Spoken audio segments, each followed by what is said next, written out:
দর্শক, আমরা এখন দাঁড়িয়ে আছি জাতীয় বার্ন ইনস্টিটিউটে। আপনারা জানেন যে গতকাল উত্তরার মাইলস্টোন কলেজে বিমান বাহিনীর একটি প্রশিক্ষণ বিমান উত্তরা মাইলস্টোন স্কুল অ্যান্ড কলেজের একটি ভবনে আঘাত হানে। বেশ ভয়াবহ একটি দুর্ঘটনা ঘটে এবং সেই দুর্ঘটনা ঘটার কারণে কিন্তু ওখানে যারা স্কুল শিক্ষার্থী ছিলেন সেই শিক্ষার্থীরা থেকে শুরু করে শিক্ষক যারা রয়েছেন তারা গুরুতর আহত হন এবং অনেকে মারা যান। আজকে আমাদের সকালবেলা এখানে প্রধান উপদেষ্টার বিশেষ সহকারী সাইদুর রহমান তিনি এখানে আমাদেরকে সকালবেলা সাংবাদিকদেরকে ব্রিফিং করেছেন এবং সেখানে তিনি সর্বশেষ পরিস্থিতি সম্পর্কে যেটা জানিয়েছেন যে এই পর্যন্ত ২৭ জন মারা গেছেন এবং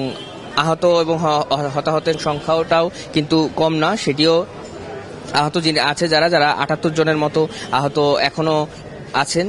এবং তাদের মধ্যে অনেকেই রয়েছেন আইসিইউতে, অনেককে রাখা হয়েছে এবং অনেকে বেডে রাখা হয়েছে এবং তাদের মধ্যে অনেকে